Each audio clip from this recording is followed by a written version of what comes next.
want to splurge on the calories? Well, I have a trick for you. It's called spaghetti squash. And I'm first going to show you how to prepare it for the oven, and then I'll tell you why it's spaghetti-like.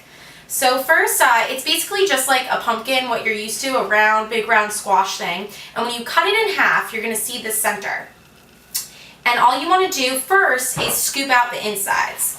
So if you've had practice carving pumpkins, you'll definitely be good at this.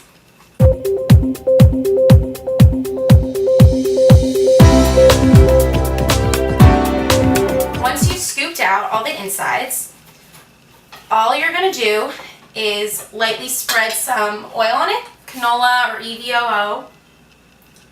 Just a nice little drizzle. You can use your fingers if you wash your hands, and just put it all over. And then some salt and pepper. Now, the only long thing about this is the oven timing. The rest of it's really simple, but you're gonna have to roast this in the oven at 450 degrees for 50 minutes. So that's the only time-wise thing that you have to worry about. Other than that, it's smooth sailing after.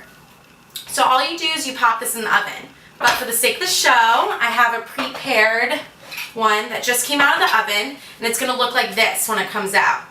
Now the magic here is how it turns spaghetti-like. All you do is you scrape it out, and it becomes strings. We're going to first scrape it out on the plate, just so you can see. And we had already pre-seasoned it with that olive oil, salt, and pepper. And generally you would want to do both halves, so you have a lot of spaghetti squash.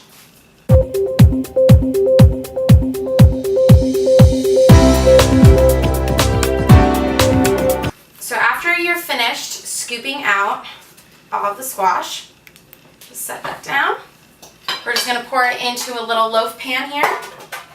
Use any oven safe dish. We're going to just pour it on in. Now you can do a bunch of different things with spaghetti squash. You can just season it with salt and pepper and it tastes great, or you can make it sweet and put some sugar and cinnamon. Or you can do what I love, which is some marinara sauce and cheese. So you're just going to put however much marinara sauce you really want, depending on your taste buds. I like mine a little saucier.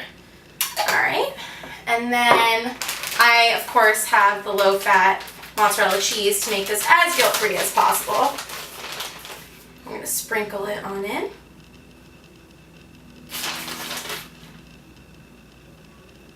And now the best part is that it does go back in the oven. I know you waited for so long for it to come out, but it does go back in just until you see the cheese melt and bubble in. So it might be about 5-10 minutes, and then it's ready to eat.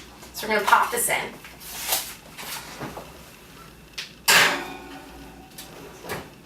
Okay. After 5 or 10 minutes are up, you get to take it out of the oven. We have right here, I'm just going to scoop out a bit so you guys can see.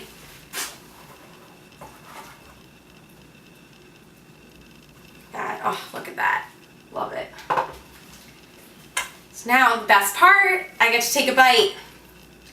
You can really put on any cheese. I had mozzarella. Just play around with this recipe. It's pretty fun.